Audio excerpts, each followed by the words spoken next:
All right, y'all. I am Di, your favorite yoga witch, and I am so incredibly grateful and thrilled that you are here sharing this space with me tonight as we continue our August journey into strength and resilience. All right, so for the past couple of weeks, we have laid down the groundwork. We've rooted down with our first episode this month of Foundations of Strength and exploring what it means to build a stable base in our lives.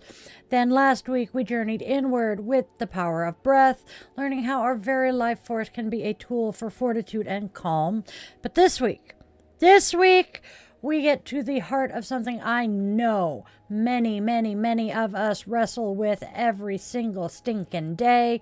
We embark upon a deeply liberating and incredibly powerful exploration of embracing imperfection. All right. I want you guys to just take a moment and feel how that phrase lands with you. Embracing imperfection. Does it feel like a relief? Does it feel a little scary? Uncomfortable, maybe. Or maybe even totally impossible. Whatever comes up, just notice it. There is no judgment here. There's no right or wrong. We live in a world that constantly, relentlessly pushes us towards an unattainable ideal of perfection.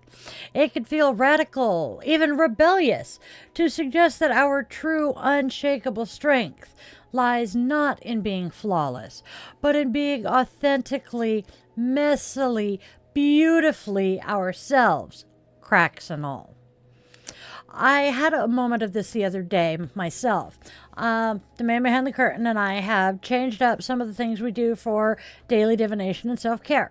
I'm now doing my makeup during the live show, the pre-show, and I have noticed that I'm changing how I do things with doing my makeup. I'm changing some of the colors that I wear on as my eyeshadow, how I'm doing it, because now I am being watched as I put my face on, and I am more nervous about a look not going right and having to start over. This is the pressure that we are under. We are bombarded with curated images, highlight reels on social media, and this unspoken expectation to always be on, to be productive, to be positive, to be perfect. But this pursuit is a ghost. You can chase it your entire life and never catch it. It is utterly exhausting, and it doesn't lead to strength. It leads to burnout, anxiety, and a constant nagging feeling of inadequacy. How many of us fight with that feeling? I know I do. When I was talking to a friend recently about our theme this week, the embracing imperfection, I mentioned thinking of an ancient weathered piece of wood or a perfectly imperfect handmade ceramic bowl. Their beauty isn't beauty despite their flaws. It is often because of them. Those unique characteristics tell a story. They reveal a history, a character, and they showcase an authenticity that a factory-made, perfect item could never possess. We, too, are like these creations. We are not mass-produced. We are hand-thrown, wild-grown, uniquely forged beings.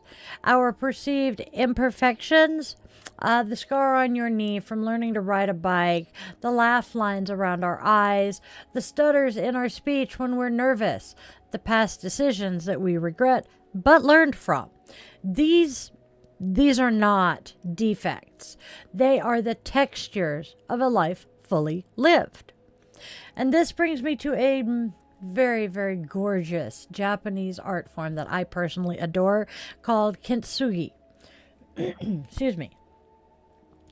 Kintsugi means to join with gold. It's the art of repairing broken pottery by mending the areas of breakage with lacquer dusted or mixed with powdered gold. Powdered gold, silver, sometimes platinum. The philosophy behind it is profound, though. It treats breakage and repair as part of the history of an object rather than something to conceal. The breaks become some of the most beautiful and strongest parts of that piece. What if we could practice Kintsugi in ourselves? Wouldn't that be amazing? What if instead of hiding our cracks and our flaws, we illuminated them with gold? What if, this is a big what if we saw the moments we felt broken, not as the end, but as an opportunity to rebuild ourselves into something even more beautiful, more resilient, and more precious?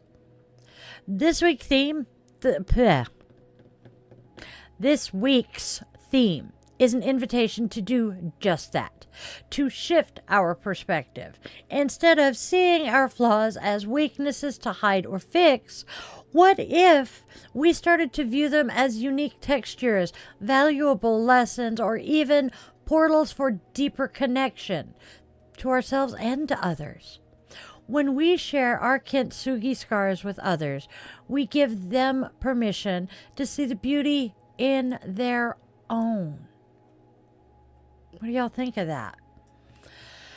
And this now brings us directly to the Sanskrit word of the week I have, which I shared on social media this past Monday.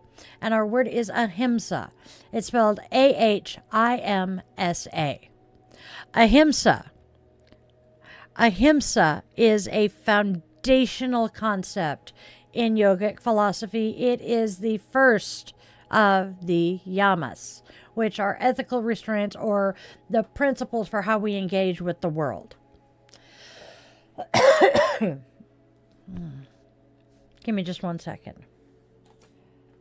We walked the dogs between Daily Draw and podcast, and it's kind of smoky out there. Give me just a second.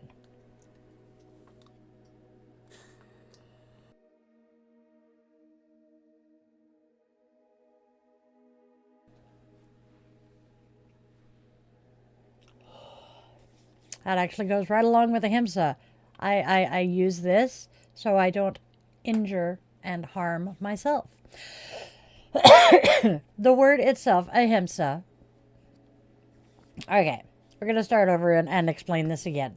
Ahimsa is a foundational concept in yogic philosophy. It is the first of the yamas, which are our ethical restraints or principles for how we engage with the world. Okay?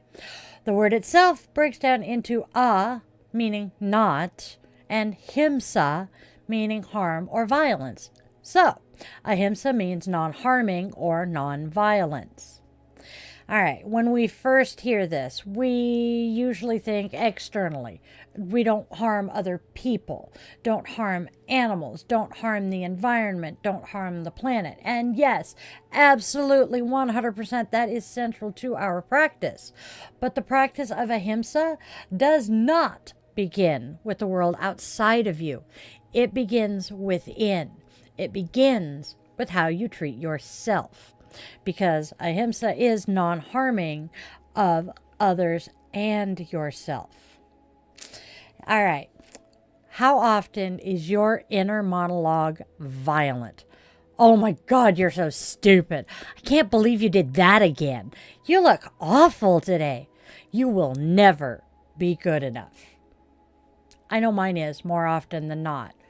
My internal and occasionally external monologue aimed at myself, not normally very friendly and non-harming. Okay, we're swapping drinks. These insults to yourself is a violation of ahimsa. It is self-inflicted violence. Practicing ahimsa towards our own perceived imperfections means cultivating radical self-compassion. It means choosing kindness over harsh self-judgment, understanding over criticism. It's about laying down the weapons we use against ourselves. The researcher Dr. Kristen Neff, who is someone I very much greatly admire, has done incredible and such important work on this. And she breaks self-compassion down into 3 core components. First, self-kindness, which is actively being warm and understanding towards ourselves when we suffer, fail, or feel inadequate, rather than ignoring our pain or flagellating ourselves with self-criticism. It's treating ourselves as we would a dear friend. Second is a sense of common humanity. This is recognizing that suffering and personal inadequacy are part of the shared human experience, something that we all go through, rather than being something that happens to me alone. It is the opposite of isolation. Your imperfection connects you to me and to everyone else on this planet. The third is mindfulness. This is taking a balanced approach to our negative emotions so that feelings are neither suppressed nor exaggerated. We can't ignore our pain, but we also don't want to get carried away by it. Mindfulness allows us to hold our feelings with awareness and space. Ahimsa is the ancient seed of this modern psychological concept. It is the practice of applying kindness, common humanity, and mindfulness to our own beautiful but imperfect selves. All right, time to take a quick break. I'm going to take a drink, breathe, and then we'll keep going.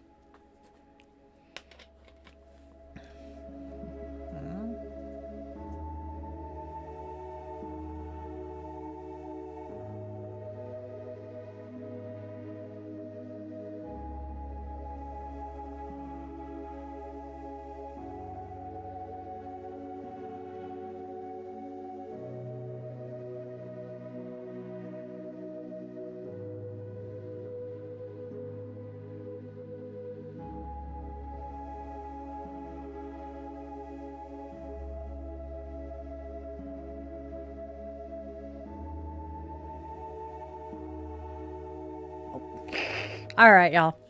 I want to take just a quick moment to, while we are discussing the things that we are here and addressing ahimsa and our being okay with our flaws, embracing imperfection. Shadow work is a part of this, and guess what? I am going to hawk this constantly. That's okay. We don't have the graphic for it, but I'm going to tell you. If you check out my website, yogawithdylin.com, under the book tab, I am offering a workshop Sunday the 23rd or 24th, and it is a workshop of guided meditation and guided journaling that teaches us about how to do shadow work, why we need it, what to expect, and we're going to actually do some. So come join me. Scholarships are available. All right. Moving on, my loves. Let's take a nice, deep, collective breath here. We've talked about the problem, this crushing myth of perfection and where it comes from. And we've introduced the foundational antidote, the principle of ahimsa, and the practice of self-compassion. For the second half of our show here, we're going to get really practical. We're going to stir the cauldron and talk about the magical, tangible ways that we can apply this to our lives. How do we actually do this? Well, let's dive into that how. I have 5 key practices I want to explore in depth. First, and most importantly, shift your inner dialogue. All right, let's figure out how we're doing this. I want you to become a spy on your own mind. The same way that my self-compassion card from the other day calls us to flip the script. Instead of focusing on it for just one day, though, for the next few days, just listen. Listen to the stories you tell yourself about your flaws. Don't even try to change them at first. We're just noticing them. Are they kind? Are they constructive? Or are they critical, shaming, and downright mean? Once you have that intel, you can begin the counter magic. Challenge those narratives. When you hear your inner critic say, "You fucked up completely there," I want you to introduce a new voice, the voice of the compassionate friend. This voice might say, "Well, that didn't go as planned, and that's incredibly frustrating. What can we learn from this?" Or simply say, "That's okay. It's okay. You're human. Mistakes happen. Let's step back and take a breath." You are literally rewiring your brain to choose kindness. Second, practice self-acceptance, not resignation. This is a crucial distinction here. Embracing imperfection is not about giving up on growth or improvement. It is not an excuse for apathy.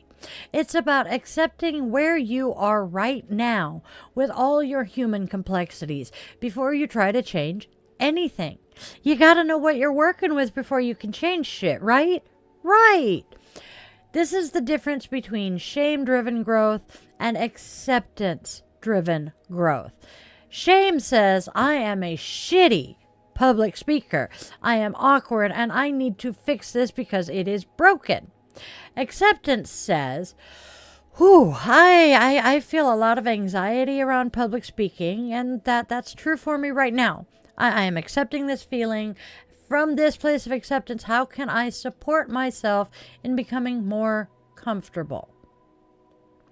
I suck at it right now. I have a lot of anxiety around it. So what work do I need to do to help myself feel better? Acceptance is the fertile soil from which healthy, sustainable growth can sprout. Resignation is just staying stuck in the mud. And do we really want to stay stuck in the mud? Third, we are finding the lesson in the mistake. Every so-called mistake or flaw is a wonderful teacher in disguise. It is a spiritual breadcrumb trail leading you back to yourself. Instead of dwelling on regret, which keeps you anchored in the past, get curious. Ask the experience, okay, what are you here to teach me? Maybe that failed project taught you that you need to ask for help a little sooner.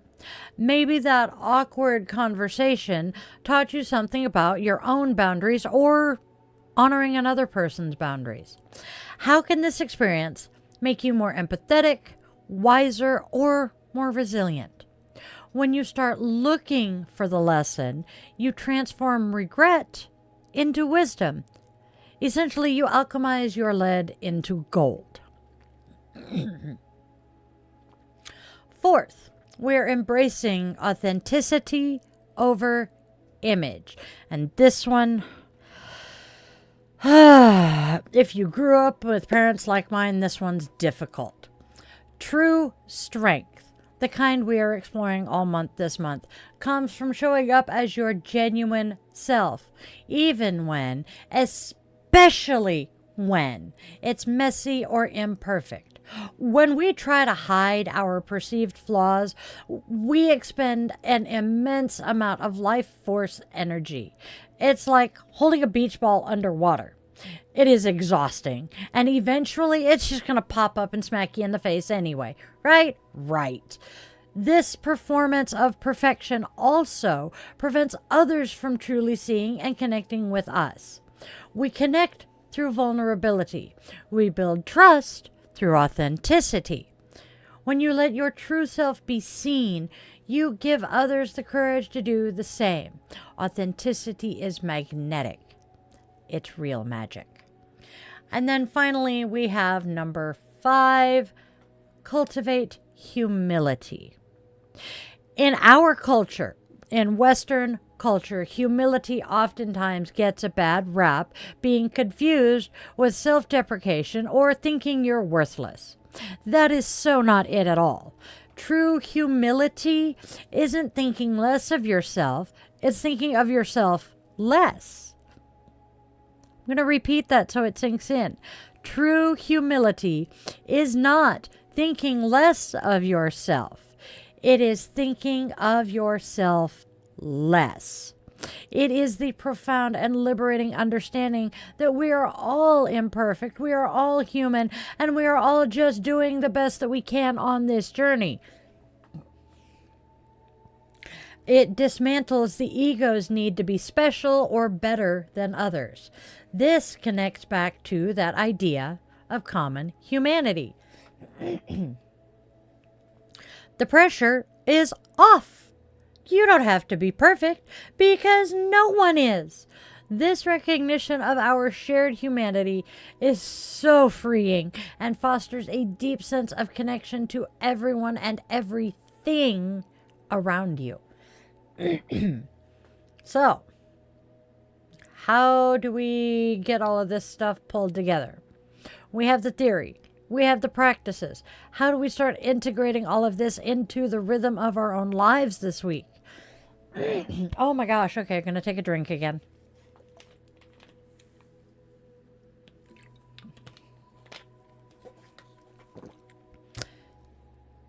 I'm going to assign us all some cauldron work. Not homework, cauldron work.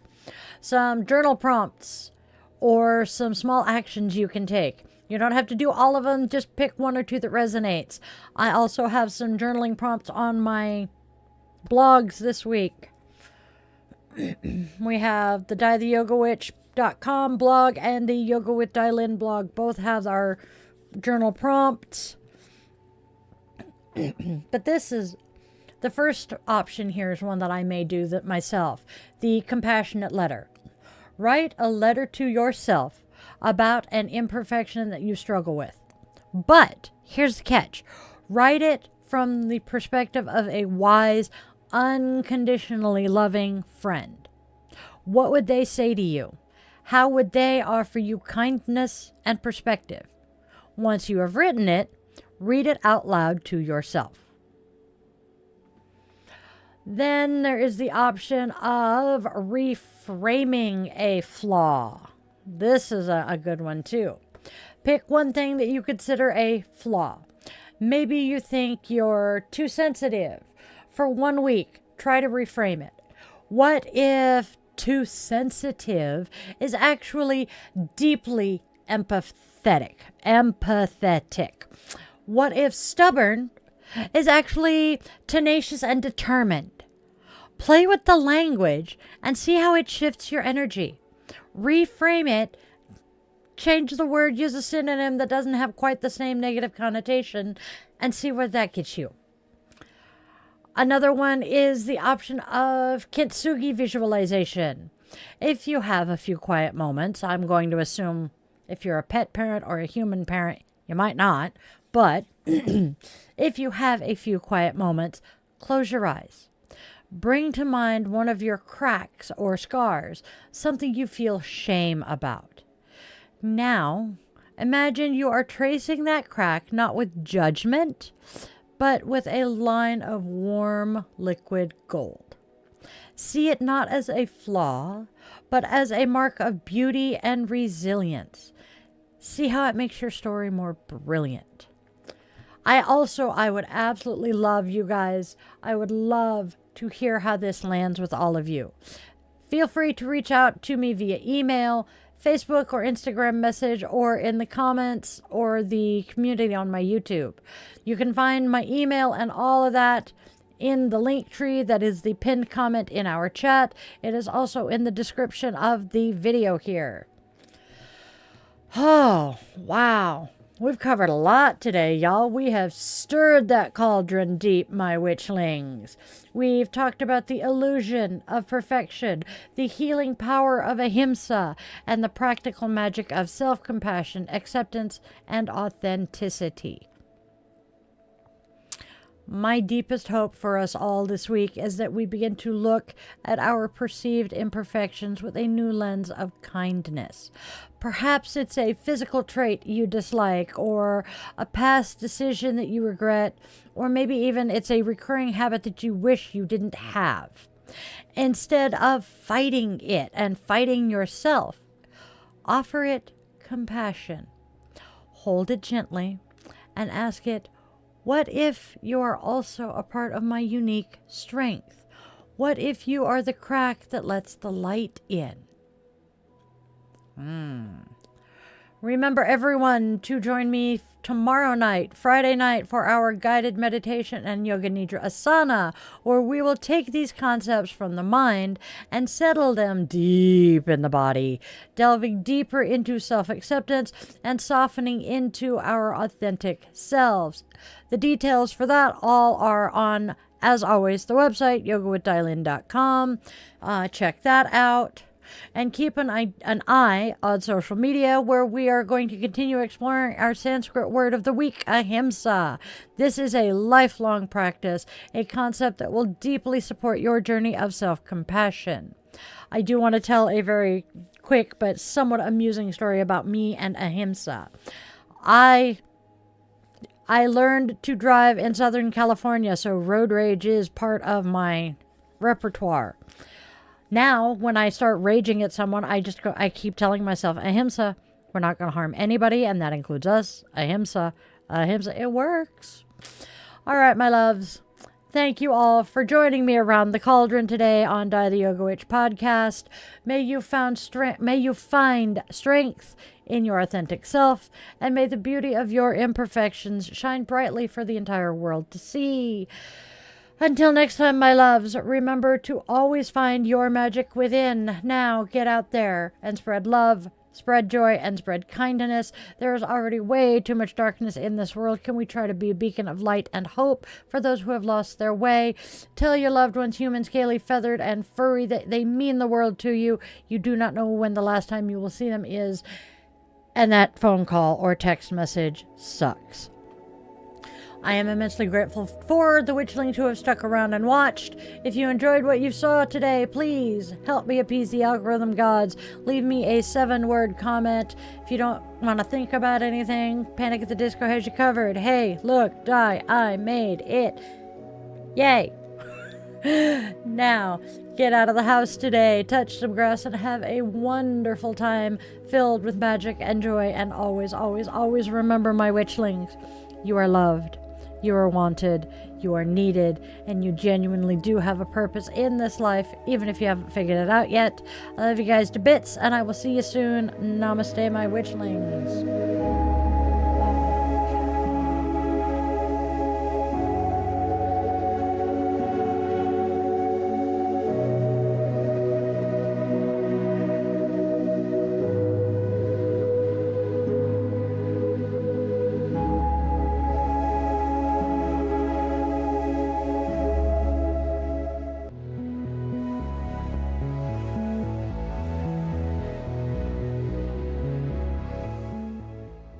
Your subscription ensures you never miss a moment of mystical insight, especially if you ring that bell.